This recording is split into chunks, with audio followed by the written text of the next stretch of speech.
Hari ini nih waktu kita syuting Ri, Bang Adian Apitupulu memposting nih ada seruan aksi damai dibungkam Rezi Mulyono. Nah, ini bahkan dianggap Rezi Mulyono hashtagnya Hasto tahanan politik. Hasto dibungkam. Iya. Sampai segitu ya, dan itu ya rezim, artinya pemerintah gitu. Memang kita ketahui bahwa ruang publik kita kan bukan ruang yang hampa ya. Tetap ada kontestasi di sana, tetap ada perbedaan-perbedaan pemikiran antar kelompok gitu ya. Yang jelas kalau bicara penegakan hukum, saya kira salah satu ciri menonjol dari Pak Prabowo ini adalah penegakan hukum malah. Begitu banyak isu-isu dan masalah-masalah yang beliau kerjakan pada hari ini, soal indikasi kecurangan di Pertamina misalnya, dengan tokoh pemain yang istilahnya tokoh lama kan begitu kan, beliau hajar itu. Yang dulu dianggap tidak tersentuh gitu. Kemudian soal bagaimana kebun sawit, perusahaan sawit maupun individu yang masuk ke lahan yang tidak semestinya, hutan lindung dan seterusnya, itu ya harus dikembalikan kepada negara, ditambah dengan denda ya. Ada sekitar 1 juta hektar lahan secara total yang harus dikembalikan kepada negara dan dengan denda. Supaya apa? Supaya ya hukum ditegakkan. Nanti menyusul yang lain-lain, tambang dan seterusnya. Jadi kita lihat sih justru pada era Pak Prabowo ini yang menonjol itu adalah penegakan hukum gitu loh. Soal kasusnya Mas Hasto, nanti kita pasti akan punya perspektif yang berbeda ya. Ada 2 pandangan. Di satu sisi mungkin Mas Hasto dan tim mengatakan ini kita nggak terlibat, kasusnya udah inkrah gitu. Tetapi kalau dibilang kasusnya udah selesai, rasanya kan nggak juga, karena kan pelaku utamanya siapa namanya, Harun Masiku kan juga sampai sekarang belum tertangkap begitu. Itu main course-nya di situ. Justru main course-nya di sana. Gitu. Kalau mau dibilang justru kalau mau dibilang udah selesai dengan proses yang terjadi kepada Wahyu Setiawan, mantan KPU, siapa yang Tio siapa? Ya, beberapa lain mantan Bawaslu misalnya. Justru kan kita tidak bisa mengatakan bahwa itu selesai. Dan dengan data-data yang ada, dengan bukti-bukti yang ada bahwa Mas Hasto terlibat dalam proses memerintahkan misalnya HP-nya direndam, lalu ada informasi bahwa Mas Hasto menyediakan juga dana. Ya nanti biar dibuktikan di pengadilan saja. Ya padahal iPhone terbaru Mr. Q sekarang udah waterproof kan? Hah? iPhone terbarunya Mr. Q udah water resistant. Kalau direndam juga masih bisa. Alhamdulillah nggak tahu karena nggak punya handphone. Xiaomi gue juga waterproof. Samsung juga waterproof. Ya, kita tahu bahwa proses hukum selalu pasti ada perspektif lah yang berbeda antara satu dengan yang lain. Tetapi yang penting penegak hukum dalam hal ini KPK kan punya data-data, punya bukti-bukti yang akan dipertanggungjawabkan di pengadilan. Gimana kita bisa membedakan atau meyakini bahwa ini kasus yang katanya satu udah kadaluarsa, satu. Yang kedua, ketika sudah berpecah kongsi, udah beda jalan, kasusnya dimunculkan lagi. Saya kira Pak, ketiga, ya ini adalah wujud sebagai Hasto ini tahanan politik ya. Dari segi itu tahanan politik itu kan artinya ya ini politisasi hukum, bahwa hukum dipakai sebagai sarana memukul lawan politik. Tahanan politik itu kan kalau kasusnya kasus politik ya kan, berbeda pendapat, misalnya Aung San Suu Kyi kan berbeda pendapat dengan penguasa di Myanmar lalu ditahan, itu namanya tahanan politik. Atau misalnya zaman Pak Harto dulu ada petisi 50 berbeda pendapat lalu kemudian ditahan. Tapi kan pasal-pasal itu sudah nggak ada lagi sekarang. Coba kalau nggak ada kasus Harun Masiku, kira-kira Mas Hasto masuk ke dalam pemerintahan? Saya yakin sih enggak. Saya yakin enggak ya. Gitu. Walaupun bisa aja muncul lewat kasus yang lain. Kasus hoax mengenai Kodari misalnya gitu. Bisa juga itu. Atau Jason Script ya. Iya, Jason Script itu kan bagian dari hoax tentang Kodari, bahwa Kodari udah mengetahui hasil merancang hasil. Kan nggak tahu saya merancang hasil. Tapi yang dianggap sebagai bukti bahwa saya merancang itu kan publikasi hasil survei ya, dan itu publikasi survei di Jakarta gitu loh. Dan Mr. Q belum melaporkan ke polisi kan waktu itu? Enggak melaporkan. Setahu saya sih ada pihak yang melaporkan. Bukan disuruh Mr. Q? Enggak, kenal juga enggak.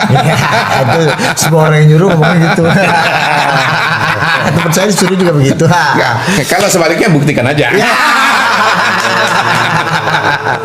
Tahu polarisasi. Iya. Rindu nih. Ini sebenarnya untuk mancing ini. Sebenarnya kita tuh pertanyaannya nggak terlalu meters amat.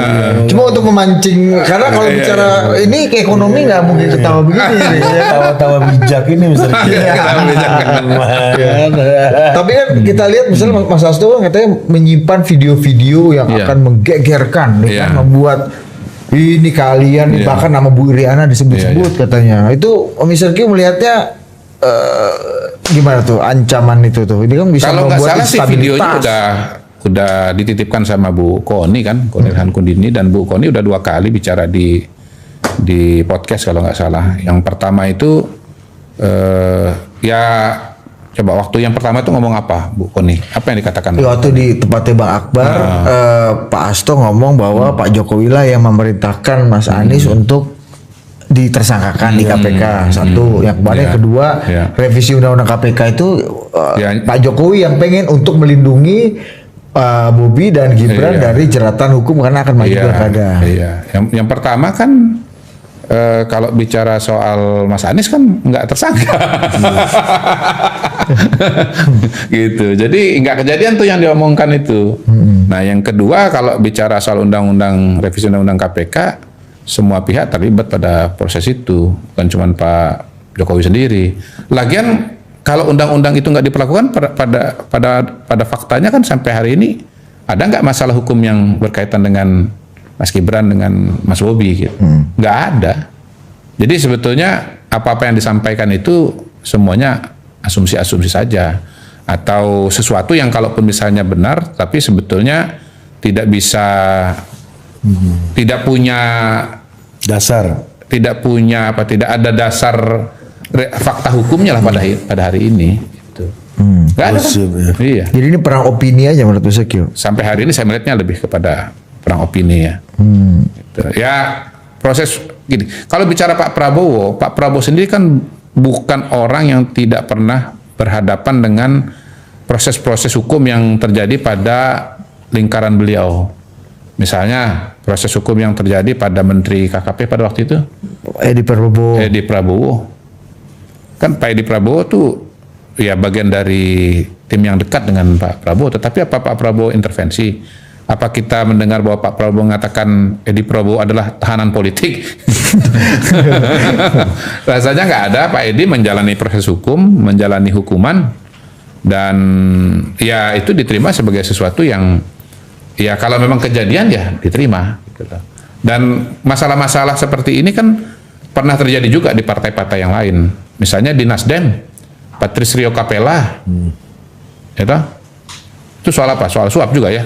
Suap atau Joni Plate misalnya, iya. Sekjen. Terus Joni Plate, kalau Joni Plate kan berkaitan dengan pembuatan kebijakan dan korupsi di kementeriannya. Itu terjadi juga, orang dekat dari ketua partai juga gitu. Sekjen. Sekjen partai. Sekjen partai. Jadi saya kira apa yang terjadi pada Mas Hasto itu, kalau kacamatanya adalah kacamata pidana, itu bukan sesuatu yang baru gitu loh. Ini kasus pidana kok. Jadi saya melihat bahwa konsep tahanan politik itu sangat-sangat misleading. Tahanan politik itu kalau ditahan karena pasal-pasal politik, bukan pasal-pasal pidana. Tapi kalau pasal-pasal pidana, ya penyuapan, koruptor ya penyuapan aja, koruptor aja gitu. Coba ngomong soal komunikasi pemerintah, jangan Iya, ini kan isu-isu bagian dari yang dituduh melakukan tahanan politik siapa? Penguasa siapa? Pak Prabowo. Iya, dia harus. Cuman memang menarik ya kalau kita perhatikan belakangan ini serangan-serangan politik itu tidak lagi hanya pada Pak Jokowi, tapi pada Pak Prabowo. Itu. Nah itu kenapa menurut Ari? Kenapa menurut Budi? Wah, ini nanya Mas Sergio itu menurut Mas Sergio gimana menurut Mas Sergio? Ya, jangan dibalikin saya nanya, dijawab dulu dong, baru nanti saya jawab. Ya kayak misalnya undang-undang TNI terbaru ini kan sampai hari ini kita syuting hari Jumat ya. Hari apa sih sekarang? Kamis.